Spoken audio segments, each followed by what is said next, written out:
सबसे barometer Y ताप को किसने मापा था? एक साइंटिस्ट थे ना, क्या नाम था उनका? उनका नाम था टायरसाइकिल। कितने में? 1693 ईस्वी में मापा था। तो इन्होंने बैरोमीटर को दो भागों में डिवाइड कर दिया था। एक वोल्टेज बैरोमीटर नाम दिया था, एक द्रव बैरोमीटर के नाम। तो थोड़ा सा वोल्टेज बैरोमीटर क्या है इसके बारे में देख लीजिए आप। एक इंस्ट्रूमेंट है किसका? वायु दाब मापने का क्या है? इंस्ट्रूमेंट है। और यह जैसे पीतल का एक बनाया गया है, आपको हम पिक्चर इसको बना सकते हैं।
बैरोमीटर है ऐसे टाइप का, एक पुराने ज़माने का है। जैसे जो पहले कुछ अपने यहाँ नहीं इंस्ट्रूमेंट था उस समय ऐसे बनाया जाता था। एक मीटर का जो है एक पाइप होती थी और इसके साइड में जो है कांच का एक लगा होता है प्लेट, और इसके बाद ये जो है एक चमड़े का थैला बनाते थे और फिर इसके नीचे ऐसा कुछ बनाते थे कि यहाँ पर पेज कसने के लिए ये बनाया जाता था। इसके बाद यहाँ पर बैरियर कैलिपर्स को आप देखिए नहीं देखिए, जैसे इस टाइप से होता है बैरियर कैलिपर्स ना, ऐसे करके इस टाइप से कुछ होता है। यहाँ पर सब स्केल बने होते हैं इसको मापने के लिए ना, किसी भी वस्तु की मोटाई, लंबाई, चौड़ाई इससे क्या किया जाता था? मापा जाता है ना। हाँ, ताकि मोटाई, इससे बाल की मोटाई आप याद कर सकते हैं, है ना। बैरियर कैलिपर्स होता था, स्क्रू गेज होता था, तो इंटरवल था।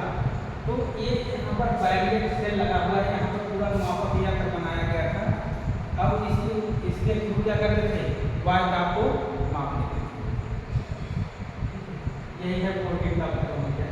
अरे पुराने ज़माने में चमड़ा, अब कहाँ चमड़े उड़े का प्रयोग होता है, अब तो सेंसर का युग आ गया है। जैसे ही सेंसर लगाएंगे वैसे तुरंत सब रिजल्ट बता देता है अपने आप से। इतनी अच्छी टेक्नोलॉजी टेक्नोलॉजी अपने यहाँ इंडिया में आई है कि जैसे अगर मेडिकल क्षेत्र में देख लीजिए कि आपको एक्सरे करवाना हुआ तो मशीन उतनी दूर है, आप ऐसे खड़े हो जाइए, तुरंत में चले जाएगा, आप जाएंगे, 1 सेकंड ब्रेक नहीं लगती है, बस वहाँ से बटन क्लिक नहीं हुई, आप खड़े रहिए, बस आप जाइए। कितना अच्छा से टेक्नोलॉजी आ गया है हर क्षेत्र में। अब एक सब पुरानी पद्धति है प्रोटीन बायोमीटर का। और जैसे एक जो निद्रव करके था, इसमें जो है द्रव विहीन होता है। इसमें क्या होता था कि इसमें जैसे घड़ी हो गई ना, घड़ी के माध्यम से जैसे आप पृथ्वी तल पर हैं या समुद्र तल की ऊंचाई पर हैं, जैसे ही ऊपर आप जाएंगे तो वहाँ पर क्या होगा, वायु दाब कम हो जाएगा ना। तो यहाँ पर जो सुई लगी रहती थी, जैसे यहाँ पर 100 पर है तो एक खसक कर कहाँ चली जाती थी, 10 पॉइंट नीचे 90 पर चली जाती थी।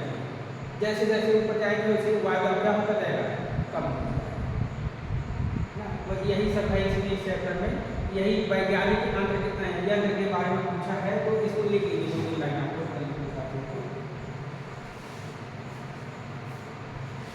इसको हेडिंग बनाइए 14 बायोमीटर।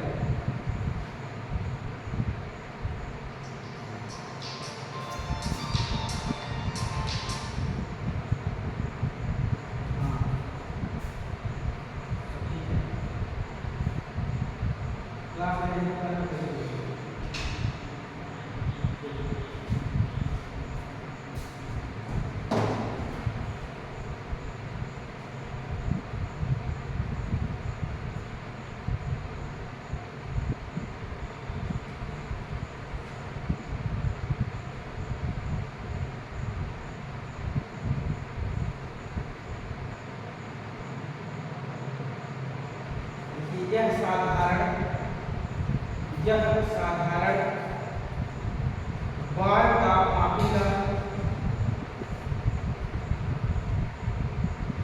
साधारण वायु तापमापी का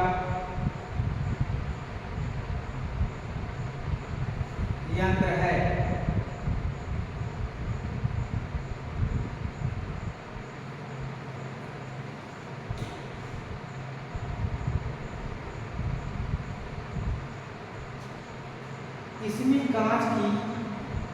इसमें कांच की पारा भरी हुई नली होती है। इसमें कांच की पारा भरी हुई नली होती है।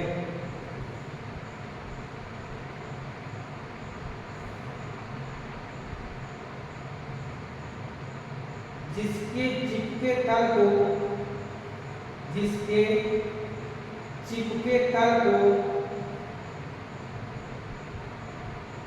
एक पेच की सहायता से ऊपर नीचे किया जाता है।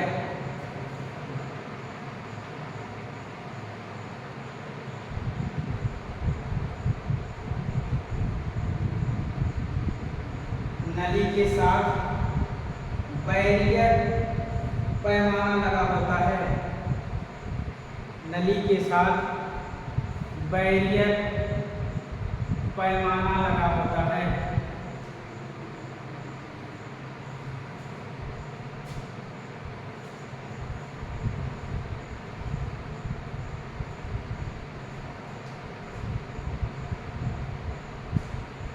पेंच के द्वारा पारे के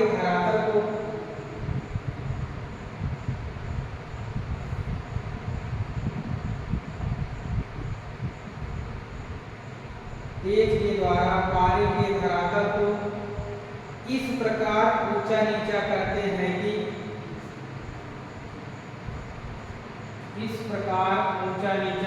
हैं कि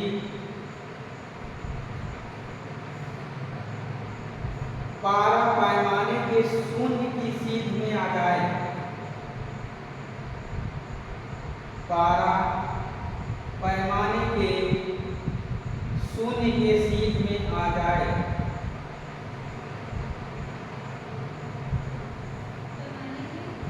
सीध में आ जाए।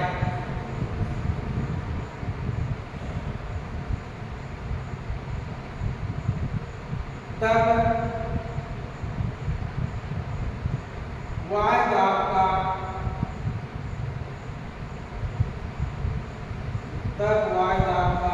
घटना बढ़ना पैमाने द्वारा ज्ञात किया जा सकता है।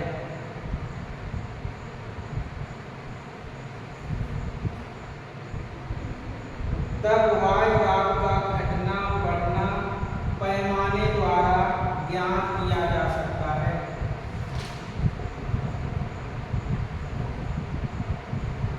इसको आप लोग ना उससे देख लीजिएगा, एक बार सर्च करके इस फिगर को बना लीजिएगा। मान लीजिए यंत्र के बारे में अभी पूछा तो नहीं गया, पूछा नहीं गया है। अगर मान लीजिए किसी को पूछ देता है तो आपको नॉलेज रहना चाहिए कि भाई ये जो 40 बैरोमीटर है इसका फिगर कैसे रहेगा, क्योंकि यंत्र के बारे में पूछेगा तो यंत्र को बनाना पड़ेगा। दूसरा, एक द्रव y दाब मापी, एक द्रव y दाब मापी।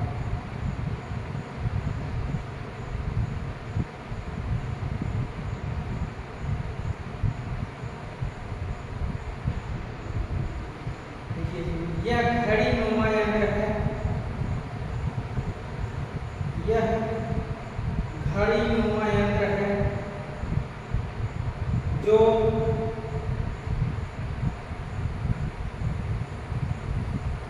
40 के बैरोमीटर की अपेक्षा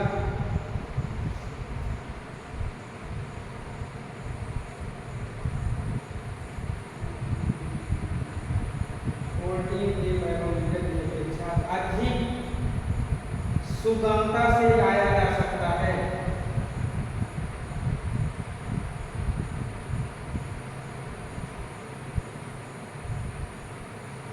यह धातु का बना होता है,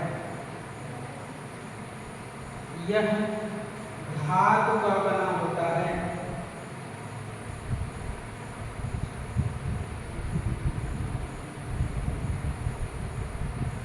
इसकी सतह लहरदार होती है।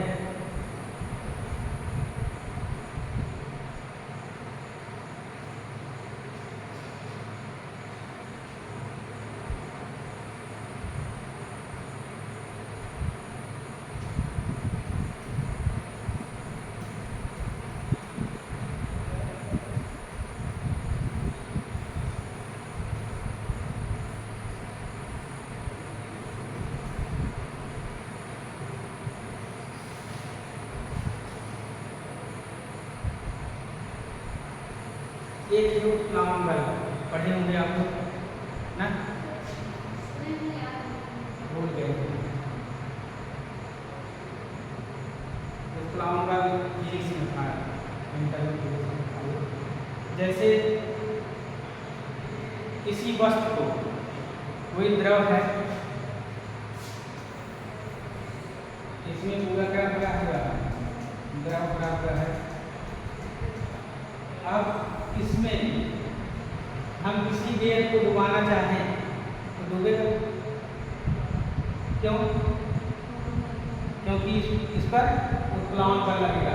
अगर भाई इस जैसे इस द्रव में, इस द्रव से इसका भार ज़्यादा हो जाता होगी, वस्तु डूब जाएगी। जैसे कहते नहीं हैं कि द्रव में जो है लोहे की कील डूब जाती है लेकिन इतनी बड़ी जहाज नहीं डूबती है। ये पढ़े होंगे, थोड़ा सा अमेरिका होगा तो याद हो जाएगा। इसके डिफिनीशन लिखिए एक लाइन।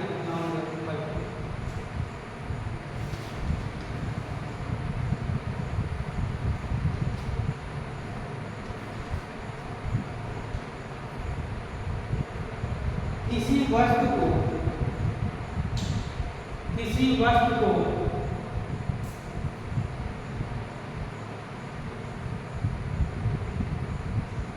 द्रव में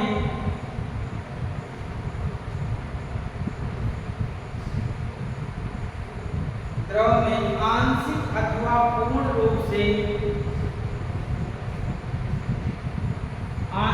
अथवा पूर्ण रूप से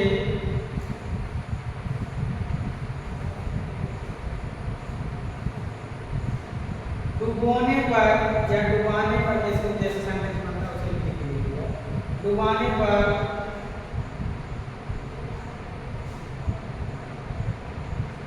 द्रव द्वारा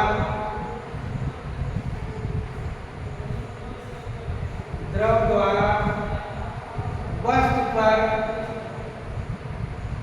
एक बल ऊपर की तरफ लगाया जाता है। द्रव द्वारा वस्तु पर एक बल ऊपर की तरफ लगाया जाता है। इसी बल को उत्प्लावन बल कहते हैं।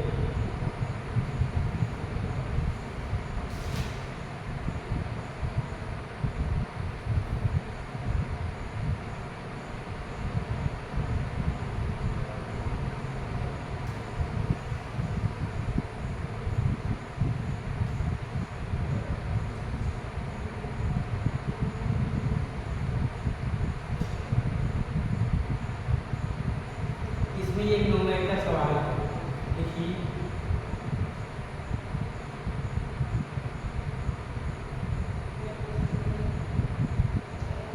बताइए कि जल पंप अधिक से अधिक, बताइए कि जल पंप अधिक से अधिक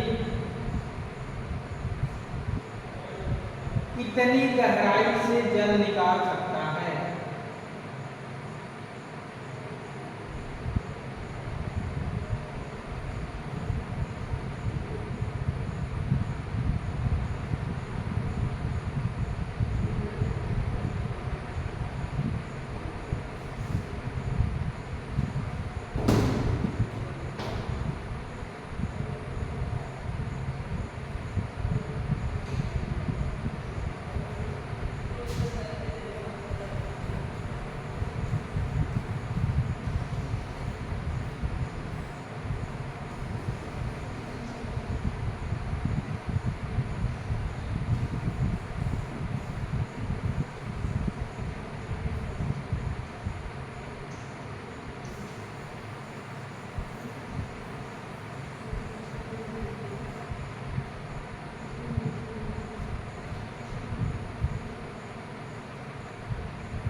कैसे लगेगा ये सवाल?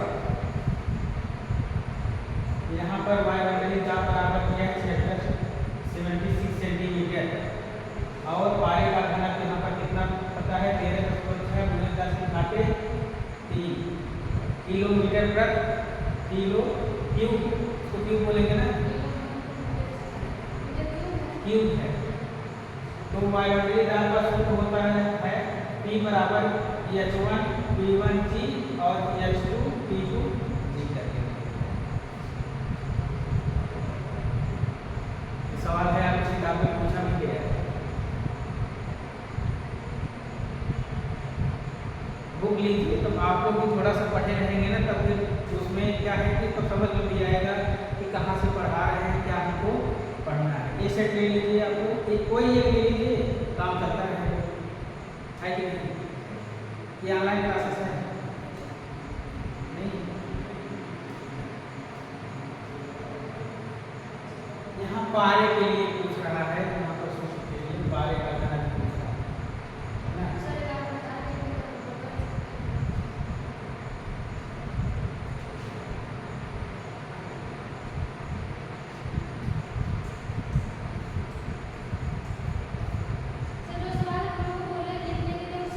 उसी का है, उसी का है। यहाँ पर वायुमंडलीय दाब बराबर 76 सेंटीमीटर। कहाँ पर ये पूरी चीजें नहीं दी गई है, लेकिन इसका पारे का घनत्व कितना होता है ये सफिशिएंट है। अगर पूछा कि पारे का घनत्व क्या है, तेरह जिसको पूरे का सुझाते 3, इतना घनत्व होता है किसका, पारे का। अगर वायुमंडलीय दाब बराबर कितना होता है 76 सेंटीमीटर, ये मान है, होता ही है। इसके बाद वायुमंडलीय दाब का सूत्र ये होता है, जो यहाँ पर P बराबर इतना लिखा गया है, ये सूत्र होता है। अब इसी में रख करके इसको निकालना है। हाँ, जैसे H1 यहाँ पर बता रहे हैं, द्रव स्तंभ की ऊंचाई है, ठीक है, और P जो है गहराई है इसका, ठीक, और D द्रव का घनत्व है ना। मान लीजिए D नहीं है, अभी नेक्स्ट सवाल में D भी आएगा, जो घनत्व निकालने की बात करेगी, तो D क्या होगा, घनत्व हो जाएगा, और G क्या हो जाएगा, गुरुत्वाकर्षण। हाँ, गुरुत्वीकरण, इसी पर सवाल लगेगा। तो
भाई देखिए ऐसे इसका साल दिया गया था, ठीक है। अब इसमें थोड़ा सा न्यूमेरिकल कैसे इसको हटा कर, ये जो इसका घात है इसी के अनुरूप इसको किया गया है। घात का मतलब समझ रहे हैं ना, जैसे 10 के घाते 3, अगर इसको बदलना होगा तो कितना हो जाएगा, 10 के घात 3 को बदलेंगे, साधारण में क्या लिखा जाएगा, 0.001 करके है, ये फिर होता है ना। तो इसका कुछ पूरा भाग दिया गया है, इस प्रकार से है। आप लोग एक बार इसको लिख लीजिए, इसके बाद सॉल्व करिएगा, इसको देखिएगा कैसे आता है।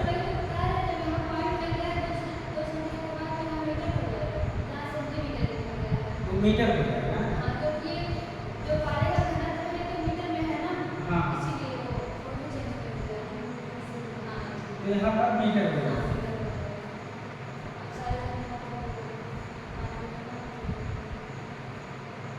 साल हो जाएगा, करिएगा एक बार।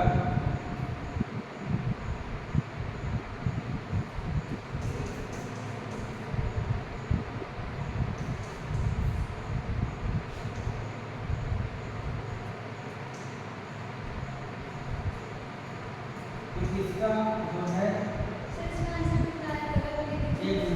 H2 बराबर 0.76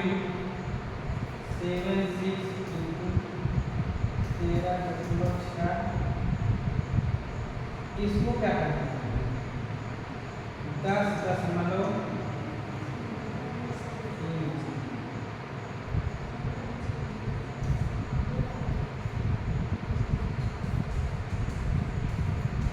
यही आना चाहिए 10.34 ये बीच में किस चीज का चिन्ह है बराबर है कि क्या है बराबर का तो चिन्ह नहीं है लेकिन इस टाइप से बनाया गया है। तो ये है क्या जिसका कोई सिंबल है क्या है मुझे नहीं पता एक होता है नंबर होता है दो होता है तो क्या होता लिख लीजिए तो बता दो क्या सिंबल है लेकिन ये बराबर मतलब सीधे सीधे होता है हाँ ये बराबर नहीं है ये जो है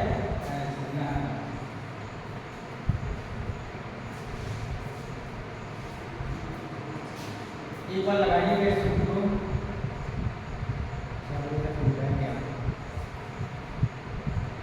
चलिए एक बार इसको अपने मन से बैठ के लगाइएगा एक बार इसको पूरा पढ़िएगा कि जो है पाए का यहाँ पर वाई वगैरह का सूत्र क्या होता है उसके लिए हाँ इसको आप ऊपर अपने से लगाएंगे ना सर आंसर दिखता है आंसर दिखता है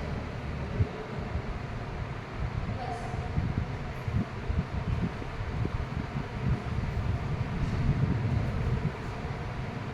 मुझसे कभी पूछा नहीं गया है कि हमारा सवाल पूछता नहीं है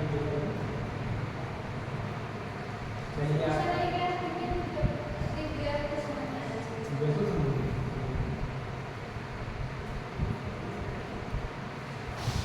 दिख गया नहीं क्वेश्चन में दिया है तो दिया इस गया चैप्टर में दिए गए हैं 2 सवाल हैं 2 सवाल दिए हैं। एक ये है और एक पारे का घनत्व पूछा P बराबर H इंटू डी इंटू जी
एक सवाल लिखिए लगा दीजिए।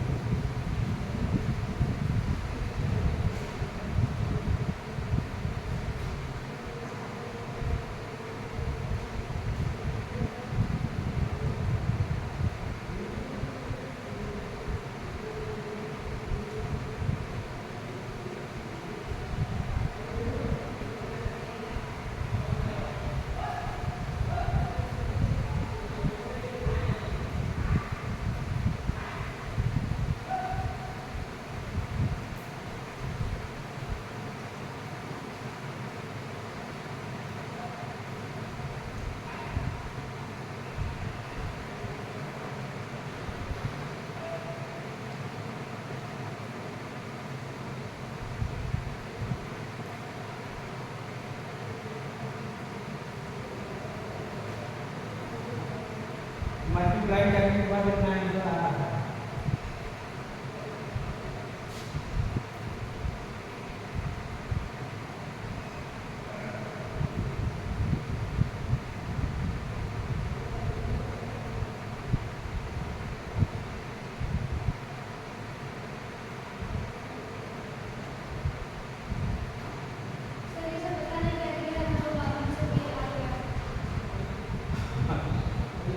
बाहर के निकालिए भाई, जैसे 0.76 इंटू 13.6 जब करेंगे इसका मल्टीप्लाई करेंगे तो कितना आंसर आएगा, 10 इसको सर वो बराबर ही है। बराबर नहीं है ना। हाँ।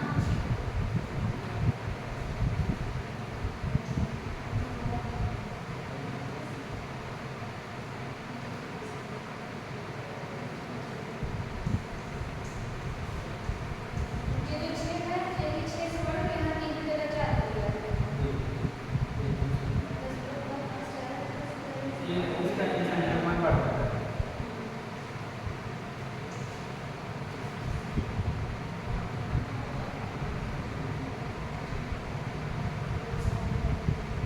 देखिए 50 मीटर गहरे समुद्र की 50 मीटर, इसको देखिए, इसको समझने के लिए ना सबसे पहले इंडक्टिव बुक से जो पारे का घनत्व होता है उसका सही मान ज्ञात करना, और उसका जो वायुमंडलीय दाब है, वायुमंडलीय दाब का सूत्र क्या कौन कौन सा है जो यहाँ पर लिखा गया है। एक बार इसको इंडक्टिव दाब गूगल से हाँ भाई आ सकता है उतना, तो इसको थोड़ा सा देख लिया जाए, आप लोग भी देख लीजिएगा।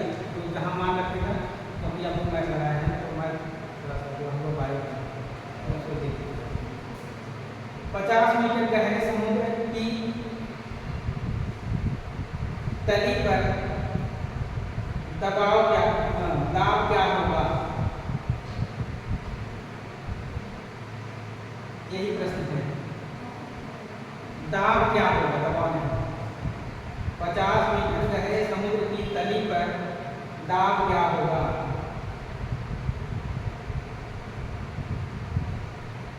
यहाँ पर सूत्र लगेगा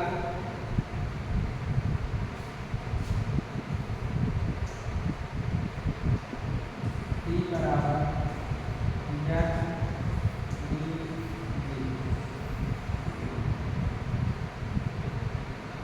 T को हमने क्या बताया था, गहराई, किसी समुद्र तल की गहराई।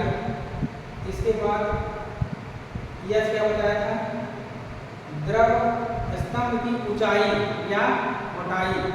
सर अगर भी गहराई होता है, अगर दाब ऊपर नहीं लगता है क्या? कहाँ पर, जब किसी कोई द्रव है, कोई वस्तु डुबाएंगे तो दाब किधर लगेगा, ऊपर की तरफ लगेगा ना। तो मतलब ये का मतलब दाब नहीं होता है ना, गहराई नहीं होता ऊपर, क्योंकि दाब नीचे भी लगता है ऊपर भी लगता है। दोनों तरफ। हाँ, तो पी का मतलब तो बेस दाब ही होता है।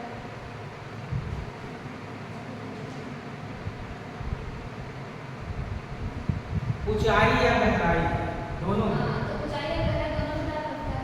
ऊंचाई या गहराई इसका दोनों। हाँ, तो अगर ये गहराई में अगर ऊंचाई होगा तो ऊंचाई में जाएगा, जी जी हो जाएगा गुरुत्वाकर्षण त्वरण। तो रखिए मान, समुद्र के जल का घनत्व, समुद्र के जल का घनत्व बराबर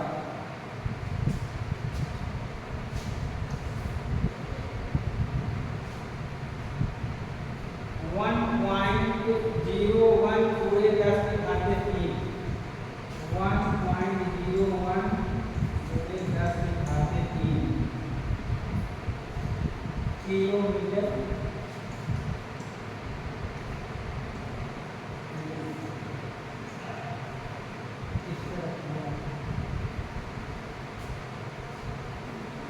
सर जी का नाम क्या दिया है? 9.8 होता है क्या? 9.8 होता है। सर कहीं कहीं 9.8 होता है, कहीं कहीं 10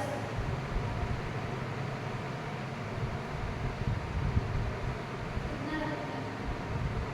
जैसे इसमें p बराबर दिया है 50 ना, गुणे फिर इसका जो है मान रख दिया गया है, इसका सर अगर पी बराबर 50 दिया है तो एच क्या है?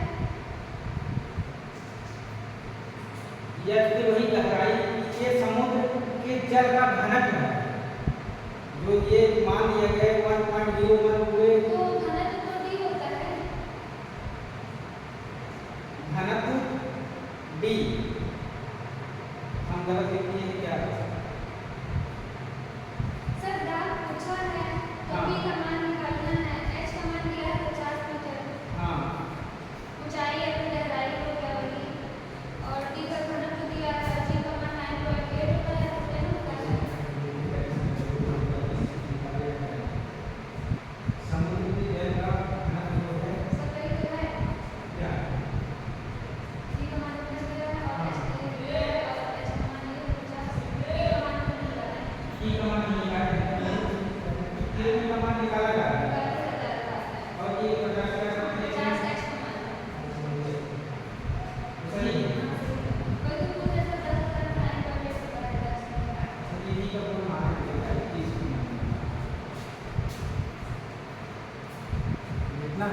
बायोलॉजी में इंटरेस्ट है। सर लेकिन अब हम लोग एक सब्जेक्ट को लेकर तो चल नहीं चलना तो तीनों सब्जेक्ट सब सारे को चलना चाहिए। थोड़ा सा क्या है कि हम लोग ऊपर वाली क्लासेस में जो कमी तो पूरा मान रखें इसका पूरा क्लियर।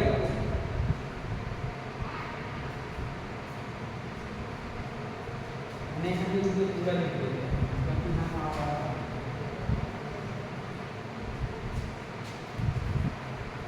जी बराबर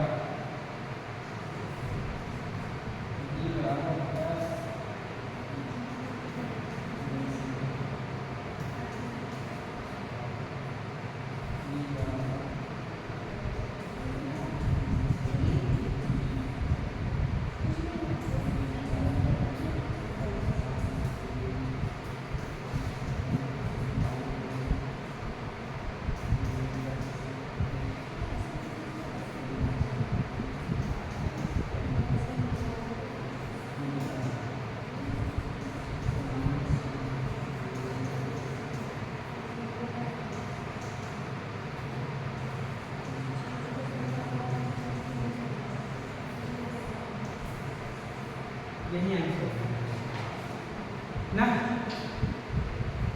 ये पी पूछा जा रहा है इसमें, पी का मान निकालना है।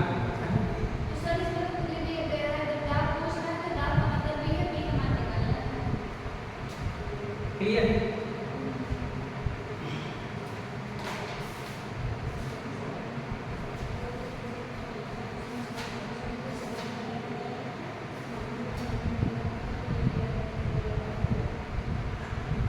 इस बुक में पूरा जैसे जल का घनत्व, पारे का घनत्व सबका मान यहाँ पर दिया गया है। सूत्र भी तब ये बात दिखाएंगे कि लिख लीजिए, इसको अपना देख लीजिए।